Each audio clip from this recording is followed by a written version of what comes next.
again to Two Guys and a Chainsaw.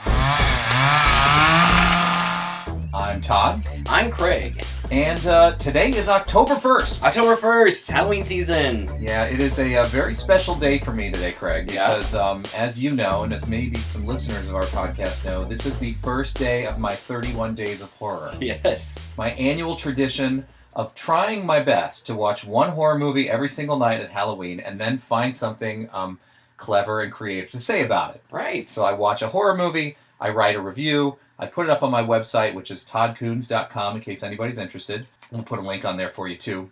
And normally when I select movies, I try to find some films that I have never seen before. Uh-huh. And today was one of those days. Yes. And even more so, Craig challenged me. He said, all right, I know you haven't seen this, but I tell you what, it's better if you go into this not knowing anything about it, so don't even read about it. Right, that's right. You know, this is one of those Netflix finds. It popped up as a suggestion, and I stuck it on kind of in the background while I was doing something else. I don't remember if I was working or working out or what, but it grabbed my attention pretty early on, and by the end, I had finished whatever it was that I was doing, and I found myself sitting like a little kid down right in front of the TV, because I wanted to see what was going to happen. I thought it was a unique, interesting little film, and I thought it would be a good way to kick off your month. Well, it was a good choice. I mean, honestly, this put me in that mood. I don't know what it is, but sometimes these sort of found footage type films, which I get pretty tired of. Yeah. But there are times when I'm kind of in the mood for something that's a little more creative, a little different. I mean, I was watching this, I was thinking a little bit of the VHS series. Yeah, definitely. And I wholly expected, because I kid you not, I did not read a thing about this. I believe you. I didn't even read the Netflix description as I was going through there. And when I got, after we were done watching this movie, I got on and I thought, oh, maybe this is a Ty West movie or, produced by... No, not at all. Right. It's really just two guys for the whole thing. It is. You've got, and the two guys developed this concept together, and then they went through a writing process where they kind of just let it develop organically through conversations that they had, different scenarios that they imagined in this kind of creepy circumstance. And the director, Patrick Bryce, and the co-writer, Mark Duplass, they star in the movie, and really they are quite literally the only actors throughout the whole thing. Yes. So you've got 80 minutes that you are just with these two guys, and so it sets itself apart a little bit from some of the found footage stuff. I too, get a little bit tired of the found footage conceit, but there's something to be said for just kind of a couple of guys sitting down and making a movie. It's fun to watch. Yeah, and there's kind of an intensity about it. I think, now, I'll betray myself a little bit here. I haven't seen Paranormal Activity yet. Wow. But I've seen the previews. I kind of know what it's all about. In fact, that's probably on my list for this month. The intensity where you have a camera just set up in a corner, and you're watching a horror movie, and you're waiting for things to happen. Right. And it feels like this movie plays with you a lot in that regard. For comedy, it builds attention. It actually does a really good job, I think, of building attention through playing with your expectations of what should be happening in this kind of film. Yeah, I think you're absolutely right. With those found footage things, a lot of the time, you say you haven't seen Paranormal Activity. I've seen them all, and they vary in quality. But a lot of the footage in those films is from security cameras. So there's constant, it's like a constant eye that can catch kind of anything that goes on. And there's a lot of cutting and editing to kind of piece the story together. And that's kind of the case in a lot of these found footage movies. This one, for some reason, feels different to me because it's just the two characters, and one of them is usually behind the camera while the other one is addressing the camera directly. It kind of draws you in. I mean, it feels intimate. Like, it feels like you're kind of privy to a private conversation. Yes. And I think that does a lot to establish the tone and also that suspense that you were talking about. It kind of defies expectations in some way, and so that builds the suspense even more. Yeah, this is definitely one of the better ones, and I think, the way it starts off, you always have to suspend your disbelief a little bit with these films. You just have to understand that in real life, people are not running around recording themselves all the time. Right. Even when they're in tense, scary moments, they're putting a camera down and they're Yeah. more concerned for their safety. But this starts off with the main character. Well, one of the two main characters. Sure. His name is Aaron. And he's videotaping himself driving down the road to this gig. I think this was shot in Florida. Yeah, which you told me that, and that kind of surprised me because it had kind of a New England kind of feel to it to me. Did. And the characters are in coats and heavy hats and things throughout, so I was kind of surprised that was the location. But it is. I mean, it's a beautiful kind of outdoor setting and not threatening. He drives up to this cabin where he's supposed to meet the guy who has contacted him for this work. Aaron, the first character who we encounter, is apparently a freelance videographer. Yeah. If nothing else. And he's been contacted by a man, Joseph. That's kind of all he knows about him. And he's meeting him here for a job, for work. And that's kind of where we pick up. Yeah, like he answered a Craigslist ad or something. Yeah. Uh-huh. Yeah.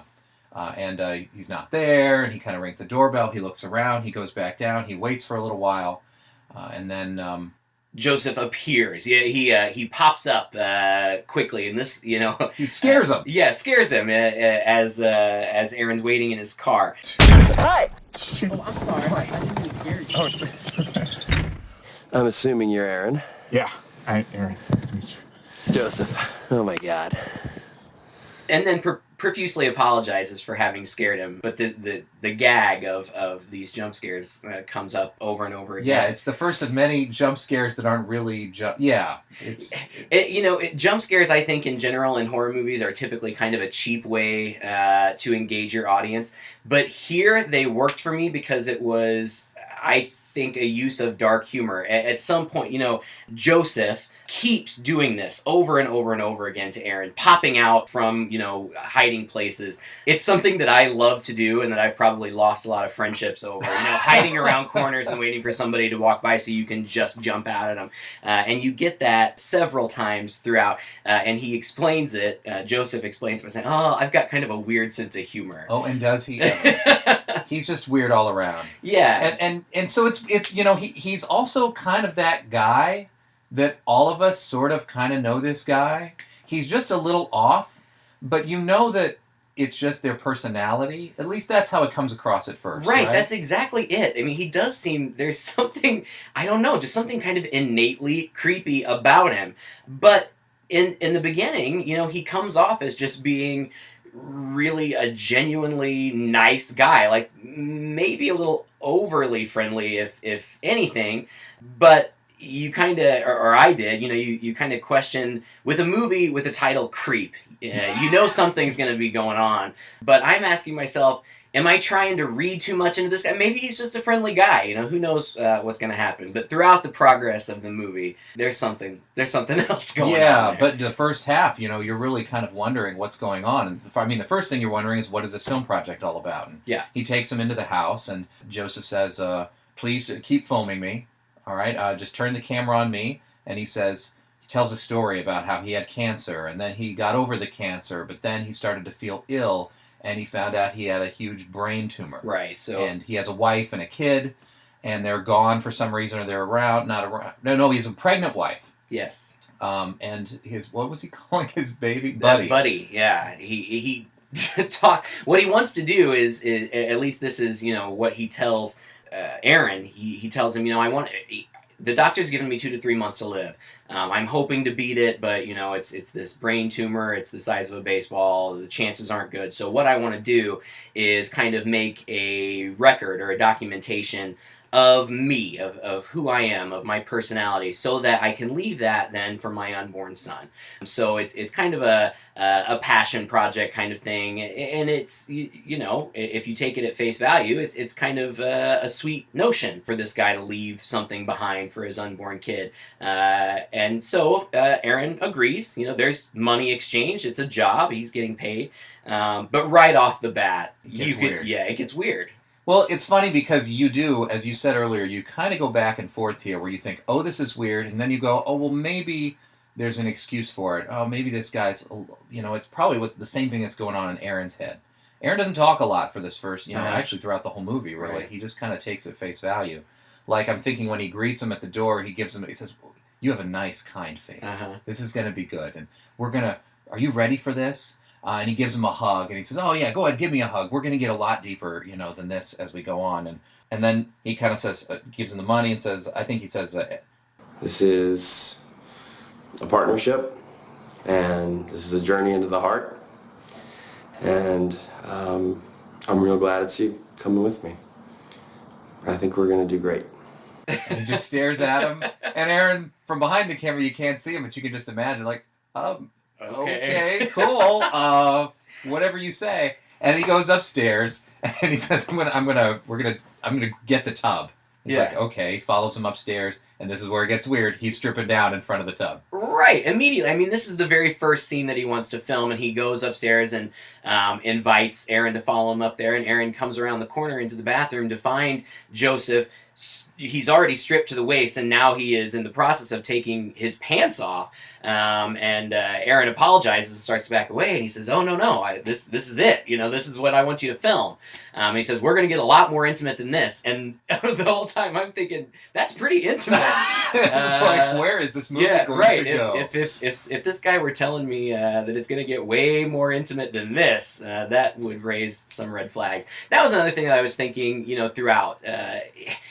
Again, I don't know if I were in the circumstance. I guess you just don't expect people to be crazy, like literally insane crazy. So if people are a little quirky or whatever, I guess you kind of just try to roll with it. But red flags, immediately stripping naked and getting into the tub, not even 5 minutes after they've met. He talks about how he's got all this limited time and he wants to do this for his son, and he's got this wife that he loves very much. They've been married for 6 years. Where are they? I would think if I were dying, I would want to be near, my loved ones. I wouldn't want to be off somewhere else preparing something for them. With a stranger, when you could have prepared this with your wife. Yeah. It could have been a moment you guys could have shared with your limited time on Earth. Yeah. So, I don't know if you could even consider those little things. I mean, those seem like some kind of big red flags, but then again, it's a job. As we were watching this, Todd, you wear lots of hats, and, you've done a lot of videography work. I'm sitting here thinking, is that just kind of part of the trade? Like, you just kind of have to roll, the guy paid him, and he just wants him to kind of document his day or whatever.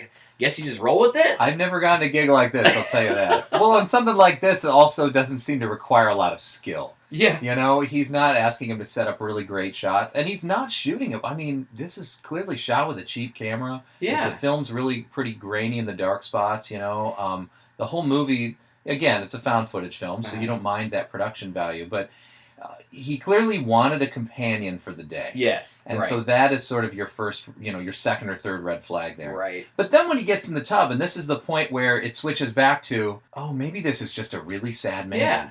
He gets in the tub and he starts talking to his son, his future son on the camera, and he says, well, my dad and I, one of the earliest memories I have of him was taking tubbies. Mm-hmm. And so this is going to be, I don't know if you're going to live, if I'm going to be around when you're here, so I want to do a tubby with you right now. And he kind of goes through the motions with his invisible child, who would ostensibly be watching this later, right. Of all these cute little things with his feed and his washing him and pouring, and you watch it, and at least I was thinking, this is really sad, or is it? Right. I mean, at the same time, again, you kind of have to check your skepticism. Like the whole time, it seems a little strange. It seems a little off and bizarre, but maybe that's just my cold dead heart. Maybe this guy really sincerely wants to, he regrets that he's not going to be able to share these moments with his child, and maybe it is a sentimental thing. It keeps you questioning. I think in the back of your mind, there's always the notion that something just isn't right, and you get the sense that Aaron feels the same way. Yes. He's kind of uncomfortable throughout the course of the day, but he just keeps kind of trying to roll with it. And I think in a similar situation, I think that would be my instinct too, would be to try to roll with it as long as possible. I mean, he doesn't seem, Joseph doesn't seem really threatening or dangerous initially. And it's bright lights, Yeah. except for the time when they're in the, they're kind of out in the middle of the day, in public places. Right. After the bath scene or whatever is done, he says, well, let's go to this park. Yeah. There's a there's a Hispanic lady at the taco cart down the way who told me about this river, El Corazon de something or whatever. They hop in the car, and they're going to drive to this location where there's supposedly these healing waters, and he's going to have kind of a moment, I guess, at the healing waters. So he says, "Are you up for it?" You know? Yeah. And he said, and he keeps asking him these creepy questions, too. Anybody you need to make peace with in this world? Before you go? Can I ask you a question and you'll answer me honestly? Okay. When you saw that axe up front of the house, was there a small part of you that thought I might kill you with it? It's just weird. He's just a weird guy. There is an interesting animal element. Well, it's pretty obvious. Animal element that's throughout this. Yeah. I guess what we missed was before they left the house, he asked them to go down to the closet and get something. So Aaron, with his camera, goes down to the closet. You get yet another jump scare as he pulls away the curtain, and suddenly there's this like big demon dog-like looking thing in your face. Yeah, a very frightening werewolf mask. I mean, we're not talking some, something for little kids. I mean, this is a pretty scary looking mask. And it was not a dollar store No! mask. Yeah, I wrote that down too. To the imagination. Yeah, Joseph says that says later that he got it at the dollar store, which is clearly not true. But the way that he explains this mask the first time is that it was his father's, and his father, used it to play with him, and that it was totally innocent and fun. This character's name is Peach Fuzz, and he even has a little song and dance about how he looks scary, but he's really friendly, and it's just bizarre. I mean, another effect of having it from the found footage or from Aaron behind the camera is you really feel like you're in his shoes. Like, you feel like you're behind the camera watching this. And just like him, Aaron's standing there watching this guy in a very scary mask, dancing around, singing this cutesy little song. And he just stands there and films. Like, what else are you going to do? Yeah. Like, what is happening in front of me? It really is a nice device in this case to put you into Aaron's shoes and probably feel very similar emotions to what he's feeling here. Constantly question, would I be leaving at this point? Would I be putting the camera down? But again, there's no music. It's not produced. There's sort of long shots of this stuff. It really lays bare sort of the reality of that situation. And it kind of looks pathetic, this poor guy. Then you start coming back around again. This poor guy is dying of cancer, and he's quirky and not in very socially acceptable ways. And how pathetic. And here, I've got to spend a day with him. At least I need to be polite. And you kind of, as the viewer, go along with that. Yeah. Even as you're questioning, you imagine Aaron questioning, you're still going to go along with it. Yeah, I think that was really effective. The day, while there are these little kind of odd moments, I mean, it's just kind of, it's not really anything beyond what Joseph said he wanted. After they, have their thing in the woods, then they go out for breakfast. And pancakes, yeah, and a good pancake place. and Joseph asks Aaron, "Have you ever done anything that you're really ashamed of?" And Aaron says, "Yeah, sure, I have." And Joseph asks if he will share, and Joseph takes the camera, and we get a little bit of just story from childhood. Yeah, simple, innocent story, wet your pants story, no big deal. And then Joseph says that he has something that he needs to share and confess to, and he pulls out his phone, and he shows Aaron that he had taken a bunch of pictures of him. When Aaron arrived at the apartment and thought that Joseph wasn't there, apparently he was lurking elsewhere and was taking photographs. And he apologizes. He said, I wanted this day to go so well, but I didn't know what to expect. And if I had known you then like I know you now, here we are, 3 or 4 hours later. If I had known you then like I know you now, I wouldn't have done this. And I don't know. It was a weird thing. And of course, Aaron is silent. Yeah. Then Joseph's like, "Are you mad?" And he's like, "Well, it's a little weird."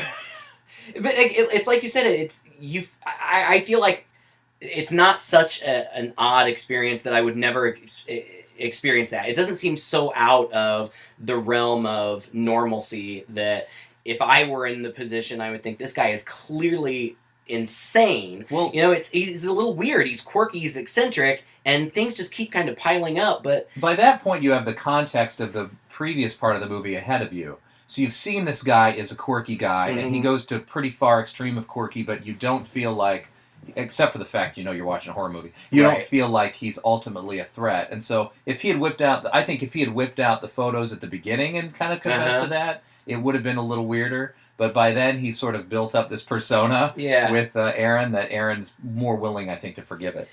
Right. And so, that's pretty much the end of the day, at least as far as Aaron is concerned. He's ready to go, but Joseph wants him to stick around and have a drink to kind of cap off their day, and plus he wants to film a kind of a final good night scene for his kid. And so he convinces Aaron. Aaron's not too thrilled about it, but he sticks around and they have a drink. Before that, I think that scene to me was one of the more iconic scenes in the movie. When Aaron is following Joseph up the steps. Mm-hmm. Aaron stops at the bottom of the steps. Mm-hmm. They're outside. These are the exterior steps. Right. And Joseph stops at the top. Mm-hmm. And because there's sort of an outdoor light, a porch light behind Joseph, you see him in shadow. Right. He's at the top of the step. He's kind of in a position of power or darkness. He's completely in shadow. And Aaron, as in us, sort of looking up at him with the camera, is we kind of get this sense that this is the defining moment right here. Mm-hmm. Aaron's like, I just want to go. And Joseph says, oh, no, man, you don't want to go yet. Oh, I was going to, bring you in for another drink, or, shot of whiskey. And he's like, no, it's getting late. I really need to get home. Well, the roads are winding. It's dark. It'd take you about 20 minutes to get down. He finally convinces Aaron to do it. Mm-hmm. And that, to me, was one of the most sinister parts of the movie. It was. I'm glad you brought it up because I hadn't really thought about it that much. I mean, that's the image that's used for the title card on Netflix, is that just Joseph in silhouette. And it is creepy because of the way that he's backlit, you can't see his facial expression at all. You can't see, so you really can't read him at all. And it kind of makes you realize, could you ever, he's kind of an enigma, and this is just kind of a visual representation of that. You really don't know what's going on there. I guess you're kind of like Aaron does. You're kind of taking things at face value. I mean, what are you going to do? He's telling you all these things. You believe him or you don't. But that's there's not much more you can do with it. And then here, with that visual, I think that you do start to get the sense that this is maybe something more sinister, something potentially threatening and dangerous. Yeah, this man is truly a shadow through and through, and if you've been making excuses for him up until now, here's one more point. Right. And at that point, that's when things really start to kind of unravel. They sit and have their drink, and then Aaron's ready to go, and it seems like in an effort to get Aaron to say, Joseph says, I lied to you. And Aaron says, oh, really? What about? And he says, peach fuzz. And then he says, I need to get something off my chest. I need to relieve myself of something before I die. And if I tell you this, will you promise to never tell anybody else? And Aaron kind of, what do you say? That would be me leaving the room. Yeah, I've really got to go. I'm pretty sure in that circumstance, by that point, I would have been gone. Yeah, I think so too. But then I was thinking that, and at the same time, I was thinking, I would also really want to know what he was going to say. Oh, that's true. I felt like if I were Aaron and I had just left, I would always wonder, oh my God, what was this freaky guy going to confess to me? As it turns out, he probably would have been happier if he had decided to leave. But he doesn't. He stays. They use a really interesting filmmaking trick here. Yeah. He asks him to turn off the camera because he doesn't want his son to hear. And that was the first thing I was thinking, are we really going to record this deep confession? Right. So the guy doesn't turn off his camera, but he tucks it away in his bag. Right. So all we see is darkness, and all we hear is the story. Exactly. And so Joseph doesn't know that he's being recorded. I think that Aaron is probably fully aware. He's keeping it rolling for a reason. But Joseph tells this really uncomfortable story, and I looked at my watch when the lights went out, when the screen went to black, because I've seen this before, but I remembered this scene, but I was curious how long it was going to go on, because the whole conversation is in blackness. It's just black screen, and you get the audio and you get subtitles of what's going on. And it lasted for 4 minutes. I mean, this is only an 80-minute film, and 4 minutes is completely devoid of any image at all. But I think that makes it even scarier when he's telling this story. It's a pretty interesting 4 minutes. Yeah. Do you want the honor? Yeah, I mean, to wrap it up, essentially he says he comes home. Joseph says there was a day when he came home from work, and his internet was just getting slower and slower and slower. So he called a friend, or he talked to a friend, who said, well, maybe your history is getting full on your computer, which is kind of a BS thing. Right. But anyway, okay. So he goes in and he checks the history on his computer, and what does he find? But really sick pornography. Yeah. Like animal Mostly pornography. animal porn. I don't know if I've ever even heard somebody say that before. Mostly animal porn. Probably the first time I've heard that movie. Yeah, it's not a topic that comes up very often. And he says the only other... And I'm not looking at animal porn, so the only one who is looking at animal porn is my wife. So I planned this whole day with her.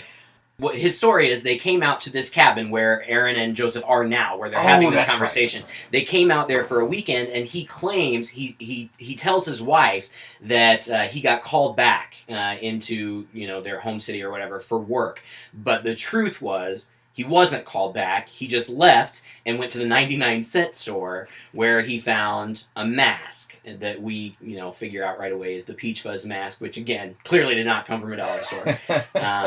But he buys this mask, and he goes back, and his wife is sleeping, and as she sleeps, he ties her up, and in the process, she wakes up, and he's got this mask on, so presumably she doesn't know it's him. And at first, he says, we had really raucous, animalistic sex.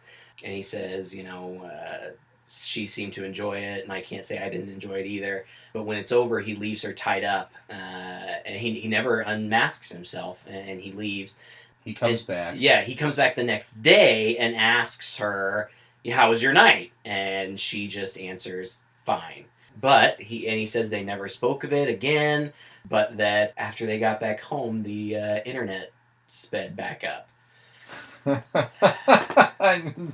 It's a really bizarre story. It's really weird, and obviously this is something that is disturbing, and Aaron's ready to go. He's ready to go. He's ready to get the hell out of there, but he can't find his car keys. All of a sudden, suddenly his car keys have gone missing. And this is one of my favorite shots, was the camera's kind of set back where Joseph had been doing like his confessional style interview, but now it's just rolling, and you see Aaron bustling around, frantically searching for his keys, and Joseph is just kind of lingering, saying, I don't know, look in the kitchen or whatever. And the house is dark. Yeah, and then Aaron walks out of frame. He goes downstairs or something, and Joseph's just standing there looking after him, and he says, did I freak you out with my rape story?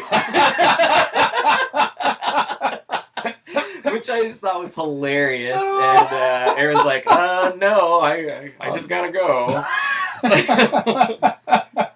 This is one of those rape stories you hear, I get. Well, the movie was full of these moments where I was chuckling, and that was the more overt of them, but there was a lot of dark humor in it.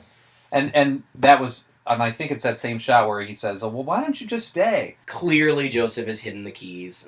He's doing whatever he can to keep him there. Clearly, Aaron is on to him, knows that something's going on. But, what do? You're in the house with a guy who just confessed a heinous act. And then there's a scuffle, and it goes to black. And the first time that I saw this movie, I thought, is that it? Is it over? Yeah. And the next time we get an image on screen, it's a still shot of Joseph.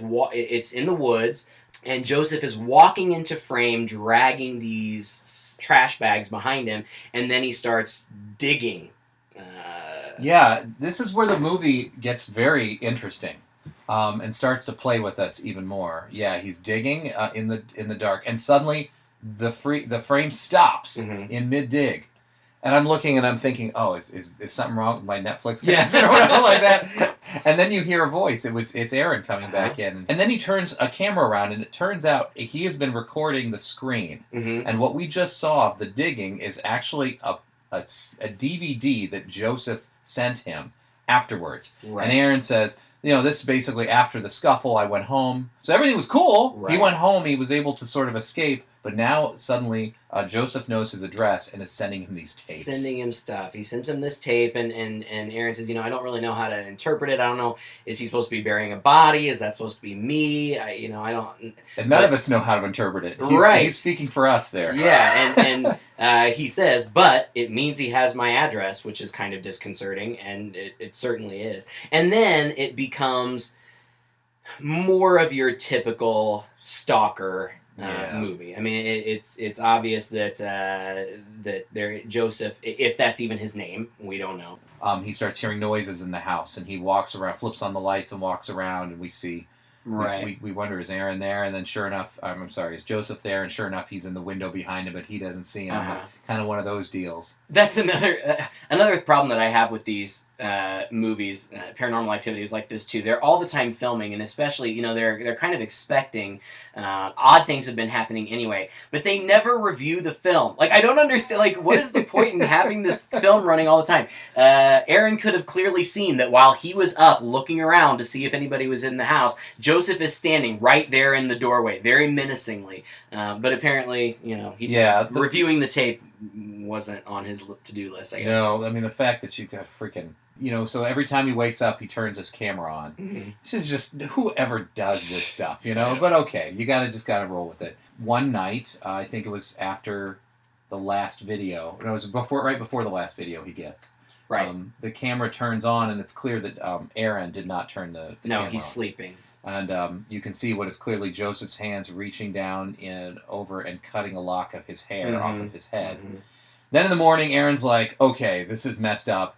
The door, I woke up, this window's open, I see somebody cut a slit in the screen and then stuffed in what says, my last video. Mm-hmm. And it's right there by the head of his bed, right where he sleeps. I mean, he's clearly, he realizes it. He's probably realized before that, this guy is potentially dangerous. He's coming to my home. He's stalking around my home.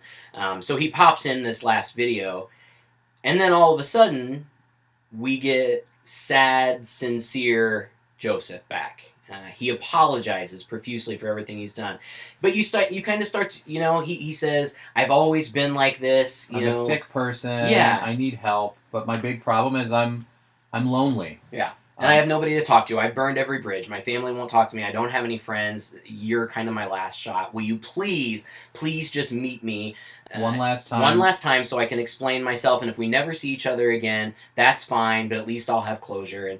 And we'll do it here in this public place. And he's Right. He's sitting on a bench in front of a lake, kind of in the middle of, turns the camera around. Sure enough, well. Man, I mean, who's going to, turn down... Well, I would. Yeah, sure. Oh, I know. Aaron turns the camera back on himself after he's videotaped, this video, and he it's a close pan on his face, and it says, what am I supposed to do with this? And I'm thinking, you throw it away just like you threw the other one. I mean, that's right. You don't want anything to do with this guy.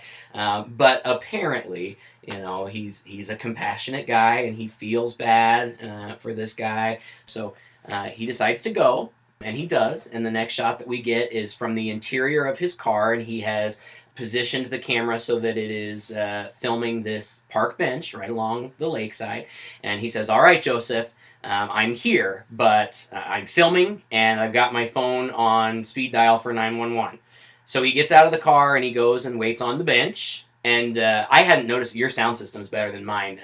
You hear a chainsaw roar, and Aaron kind of looks around and to see what's going on, but apparently sees nothing, and so he turns back towards the lake, and he just sits there very relaxed and casually. Joseph walks up very quietly behind him. He's got a big trench coat on, and he's probably about, 15 feet behind him. And Aaron doesn't notice. Mm-hmm. He's kind of checking his phone or whatever. Joseph pulls out his mask again and puts it on, and then...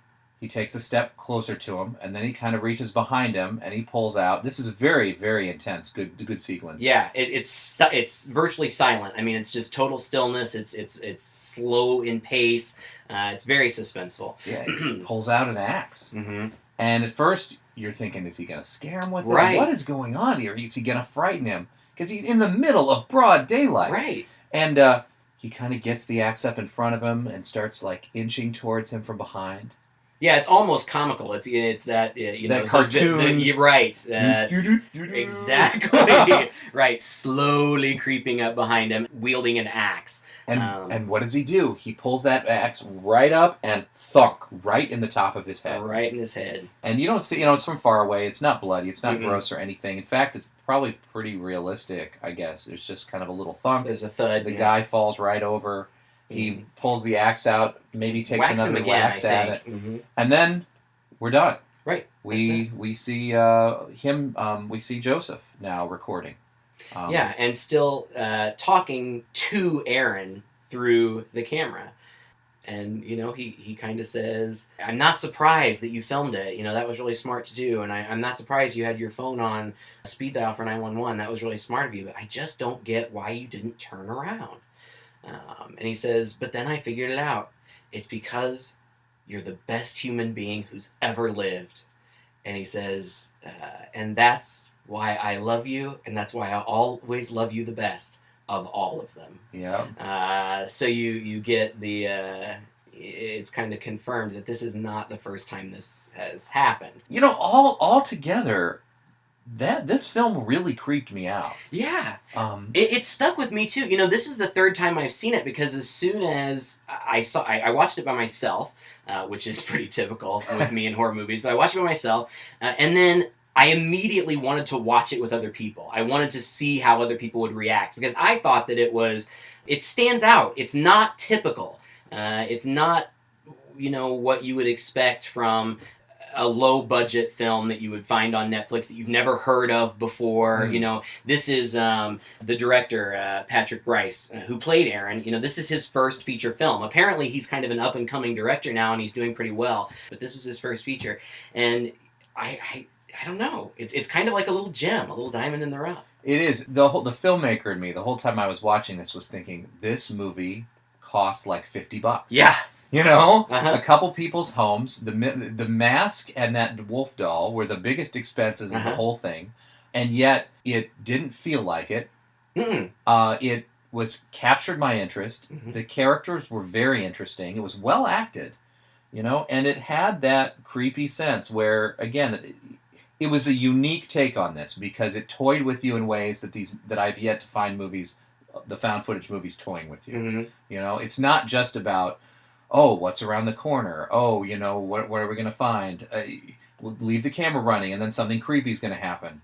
It actually places you as, maybe better than any of those films, as a participant in this, as the victim in this thing. And then at the end, where you watch helplessly, still hoping that this guy is just a creepy guy, but ultimately harmless, as he goes through that long process of readying that axe and then finally putting it in his head. Again, crazily enough, in the middle of broad daylight. Yeah. Well, and I think the fact that there are really only two players in the whole film adds to the intimacy of it. And you can tell, or I feel like I'm not a filmmaker, so I don't know what I'm talking about, but it feels like a filmmaker's movie. It didn't feel like he felt forced to include any particular conventions. The runtime is only about 80 minutes. It didn't feel like it was stretched, for time. They told the story, it was effective,